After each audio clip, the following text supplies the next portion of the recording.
Yo, what's up guys? It's Guilte. I know it's been a while since you've heard from me. I just got back from the QuakeCon World Championship Regionals LAN in Burbank, California at ESL Studios. It was a blast, a lot of fun. ESL was great to all the players and everything. But I'm back home now and it's time to start doing these guide videos again. So this one's going to be pretty simple. Basically what I'm going over is really simple ways to help win the power up or this first soul. What I'm showing you in the video that you'll see in a bit is the first soul, but it also applies to power up. And this is just using your abilities correctly, making sure you're in the right position at the right time to help ensure that you win the first soul or power up.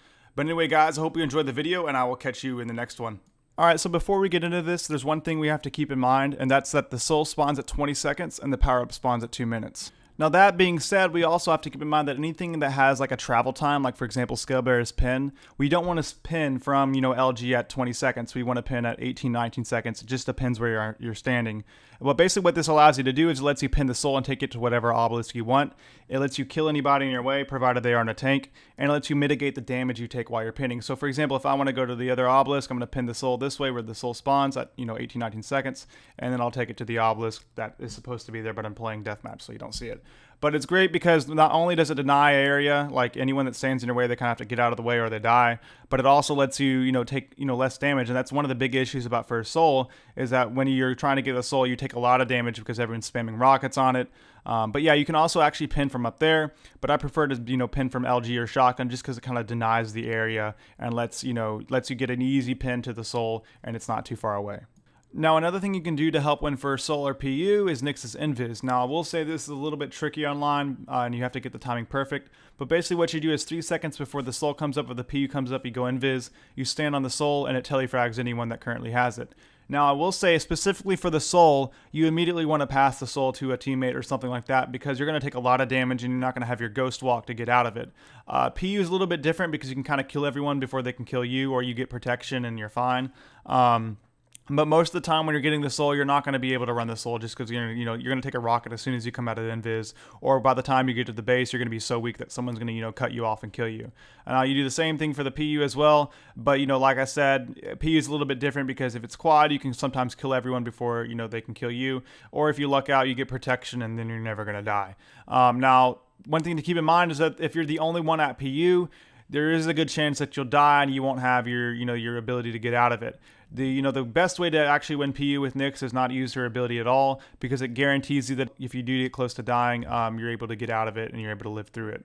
Now, another thing you can do to help you win First Soul is actually use Sorlag Spit. Now, what's great about this is not only does it do a lot of damage when you puke all over the point, but on top of that, it actually shows the damage markers through the walls of the enemies that step on it. So if you're unsure of where the soul is going, and say you're nowhere near, the objective or whatever, it actually will show the 10 damage through the wall in the direction that the enemy is going. So this kind of helps you call out to your teammates, okay, the soul's going this way or the soul's going, the other way. And basically lets you cut them off. And also, say if it, for example, a Nyx steps on it, the Nyx decides to run the soul for whatever reason, chances are she actually may even die before she gets to the point. So this not only denies the area, but it also can do damage before they even get to the point. If you're unable to get cut off or something like that, you a lot of times will find the enemy dying before they even cap the soul. Now, another one that I want to talk about is kind of being used a lot more now since Slash got a tiny buff and Clutch has kind of fallen out of favor just because of the way he acts on land. He's just really easy to hit. And basically it's really self-explanatory. Before the soul comes up, you go to the point, you kind of put your little trail around everywhere, and then as soon as the soul comes up, you detonate it. And on top of that, if you get the soul, you're able to zoom out of there with your crouch slide. It's just basically another Anarchy, and it's super good because not only are you able to run the soul as Slash, it's also a second Anarchy, and it helps you win PU and First Soul.